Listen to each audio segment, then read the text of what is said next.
सिर्फ 2 गोलियां और 16 मिलियन लोगों की मौत। आपको सुनने में भले ये थोड़ा अनबिलीवेबल लग रहा होगा, लेकिन हिस्ट्री में एक ऐसा मोमेंट था जब एक असैसिनेशन ने पूरे वर्ल्ड को वर्ल्ड वॉर में धकेल दिया था। तारीख थी 28 जून 1914। साराजेवो की स्ट्रीट पर एक रॉयल कार स्लोली मूव कर रही थी और उस कार में बैठा था आर्कड्यूक फ्रांज फर्डिनेंड, और वहीं उस भीड़ में खड़ा था एक 19 साल का लड़का जो उसी कार का वेट कर रहा था। और जैसे ही कार उस लड़के के सामने आती है, वो पिस्टल निकालता है और 2 गोलियां चलाता है।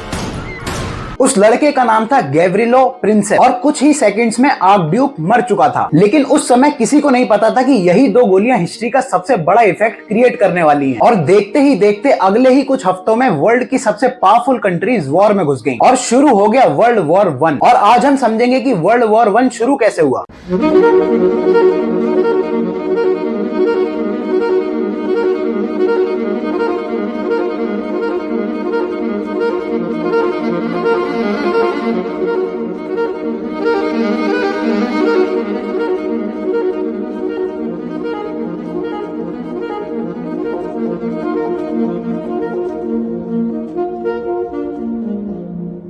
जब साराजेवो में गैव्रिलो ने गोली चलाई और फर्डिनेंड की डेथ हो गई, तो पूरी दुनिया को लग रहा था कि ये तो बस एक पॉलिटिकल असैसिनेशन है। लेकिन सच तो ये था कि यूरोप ऑलरेडी एक वॉर की एज पे खड़ा था, क्योंकि 1900s के शुरू में यूरोप का ऑलमोस्ट हर नेशन एक दूसरे को सस्पिशियस नजर से देख रहा था। सबको लग रहा था कि अगर वो खुद पावरफुल नहीं बने तो कोई दूसरा उन्हें डोमिनेट कर लेगा। इसलिए हर कंट्री अपनी मिलिट्री को रैपिडली ग्रो कर रही थी। नए बैटलशिप बन रहे थे, आर्टिलरीज और मशीन गन्स डेवलप हो रही थी, और आर्मीज मिलियन सोल्जर्स तक पहुंच चुकी थी। यूरोप धीरे धीरे एक पाउडर केग बनता जा रहा था। बस जरूरत थी एक चिंगारी की, और साराजेवो की गोली वही चिंगारी बन गई। लेकिन प्रॉब्लम सिर्फ मिलिट्री बिल्डअप नहीं था, मेन प्रॉब्लम थी अलायंस। पूरा यूरोप 2 पावरफुल ग्रुप्स में डिवाइड हो गया था। एक साइड थी triple alliance, Germany, Austria Hungary और इटली, और दूसरी साइड थी ट्रिपल अलायंस, फ्रांस, यूके और रशिया। और ये अलायंसेस एक तरीके का सिक्योरिटी सिस्टम थे। कंट्री सोच रही थी कि अगर उनके पावरफुल फ्रेंड्स होंगे तो कोई उन पर अटैक ही नहीं करेगा। लेकिन रियलिटी तो ये थी कि यही अलायंस यूरोप को और ज्यादा डेंजरस बना रही थी, क्योंकि अगर कोई एक कंट्री वॉर में जाती तो उसके साथ साथ उसके अलायंसेस भी ऑटोमेटिकली वॉर में घुस जाते। असैसिनेशन के बाद ऑस्ट्रिया हंगरी फ्यूरियस हो गए थे। उन्होंने असैसिनेशन का ब्लेम किया सर्बिया को। ऑस्ट्रिया हंगरी का मानना था कि सर्बिया के नेशनलिस्ट ग्रुप ने ही इस अटैक को प्लान किया था। जिसके बाद ऑस्ट्रिया हंगरी ने सर्बिया को एक अल्टीमेटम भेजा, और ये डिमांड्स इतनी स्ट्रिक्ट थी कि सर्बिया को इन्हें फुल्ली एक्सेप्ट करना ऑलमोस्ट इम्पॉसिबल था। सर्बिया ने मेजॉरिटी डिमांड्स तो एक्सेप्ट कर ली थी, लेकिन सारी नहीं। और बस यही मोमेंट था जब यूरोप का बैलेंस टूट गया। 28 जुलाई 1914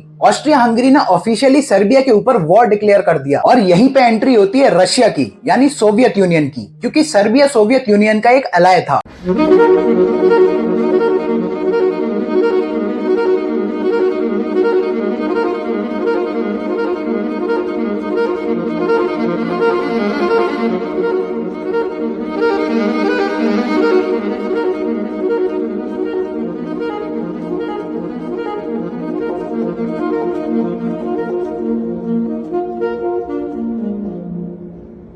इसलिए रशिया ने भी अपनी आर्मी मोबिलाइज करना शुरू कर दिया था। लेकिन रशिया की मोबिलाइजेशन ने जर्मनी में पैनिक क्रिएट कर दिया। जर्मनी ने डिसाइड किया कि अगर रशिया रेडी हो रहा है तो जर्मनी को भी इमीडिएटली रेडी होना पड़ेगा, और फिर यहीं से जर्मनी ने रशिया के ऊपर वॉर डिक्लेयर कर दिया। जिसके बाद जर्मनी फ्रांस पर भी वॉर डिक्लेयर कर देता है। जर्मनी के पास एक मिलिट्री स्ट्रेटेजी थी जिसका नाम था स्क्लिफन प्लान। जर्मनी जानता था कि अगर वॉर हुआ तो उसको 2 फ्रंट पे वॉर लड़ना पड़ेगा, वेस्ट में फ्रांस और ईस्ट में रशिया। इसलिए जर्मनी का प्लान था पहले फ्रांस को जल्दी से डिफीट करो और फिर पूरी आर्मी रशिया भेज दो। लेकिन फ्रांस तक पहुंचने के लिए जर्मनी को एक न्यूट्रल कंट्री से गुजरना पड़ता, और वो कंट्री था बेल्जियम। जिसके बाद जर्मनी ने बेल्जियम पर इन्वेड कर दिया, और यही डिसीजन वॉर को और बड़ा बना देता है। बेल्जियम एक न्यूट्रल कंट्री था, और न्यूट्रलिटी को वायलेट करना इंटरनेशनल रूल्स के खिलाफ था। जर्मनी ने बेल्जियम को इन्वेड किया तो यूके फ्यूरियस हो गया। ब्रिटेन ने जर्मनी को वार्निंग्स भी दी, लेकिन जर्मनी रुकता नहीं है। जिसके बाद 4 अगस्त 1914 को ब्रिटेन ने जर्मनी के खिलाफ वॉर डिक्लेयर कर दी, और अब ये ऑफिशियली वर्ल्ड वॉर बन चुकी थी।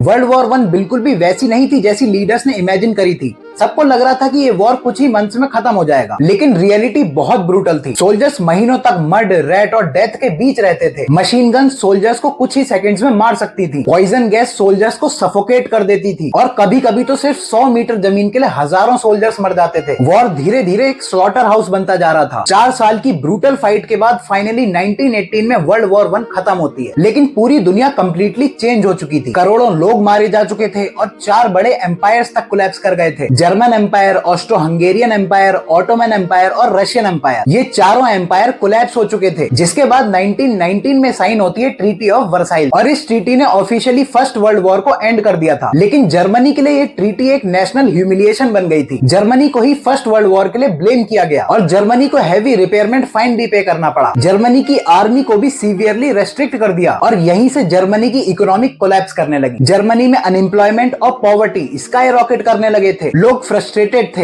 एंग्री थे और किसी स्ट्रॉन्ग लीडर का वेट कर रहे थे। और इसी केओस के बीच एक फॉर्मर सोल्जर स्लोली राइज कर रहा था। एक ऐसा आदमी जो फर्स्ट वर्ल्ड वॉर में जर्मनी के लिए फाइट कर चुका था, जिसका नाम था एडोल्फ हिटलर।